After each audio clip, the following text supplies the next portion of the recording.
50 கோமதி சக்கர கற்கள், 100 கோமதி சக்கர கற்கள், இந்த மாதிரி 2 வகையா இருக்கு இல்லையா? நீங்க எதை வாங்கியிருந்தாலும் சரி, ஒவ்வொரு கோமதி சக்கரத்துக்குமே சந்தனம், குங்குமம் இல்லையா, மஞ்சள், குங்குமம் இதை வைங்க. இதை மாதிரி நீங்க வைக்கும்பொழுது குறைஞ்சது நீங்க பொறுமையா நிதானமா ஆத்மார்த்தமா நீங்க வைக்கணும்னு நினைச்சீங்கன்னா 10லேருந்து 15 நிமிஷம் நீங்க அந்த கோமதி சக்கரத்துக்கு சந்தனம், குங்குமம், மஞ்சள், குங்குமம் வைக்கலாம். அந்த மாதிரி வைக்கும்பொழுதே நம்ம மனசு ஒரு விதமான தெளிவுக்கு வந்துடும். இந்த ஒரு 2 நிமிஷம், ஒரு 5 நிமிஷம் கூட ஒதுக்க முடியாம தானே நம்ம இந்த ஓட்டம் ஓடிக்கிட்டு இருக்கோம். சுவாமிக்காக நாம ஒரு நாளைக்கு எவ்வளவு நேரம் ஒதுக்குறோம் யோசனை பண்ணி பாருங்க.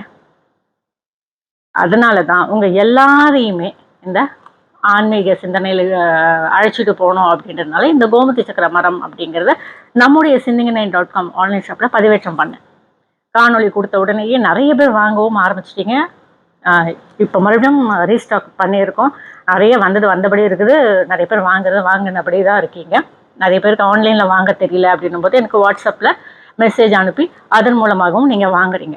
இப்படி 50 கோமதி சக்கர மரம் வாங்கினாலும் சரி, 100 கோமதி சக்கர மரம் வாங்கினாலும் சரி, இந்த பூஜை அப்படின்றத ரொம்ப பொறுமையாக நீங்கள் பண்ணும் பொழுது கண்டிப்பாக உங்களுடைய மனம் அப்படிங்கிறது அமைதியாகும், கோபம் அப்படிங்கிறது தனியும், பரபரப்பு அப்படிங்கிறது கொஞ்சம் அமைதியாகும்.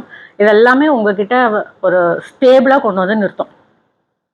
யார் உங்களை பற்றி ஏதாவது குறை சொன்னா கூட அதெல்லாம் உங்களுக்கு பெருசாகவே தெரியாது. அந்த ஒரு மனநிலைக்கு நீங்கள் வந்துடுவீங்க ஆட்டோமேட்டிக்காக. இது உண்மை. நான்லாம் ஒரு 10 வருஷத்துக்கு முன்னாடி எனக்கு அவ்வளோ கோபம் வரும்.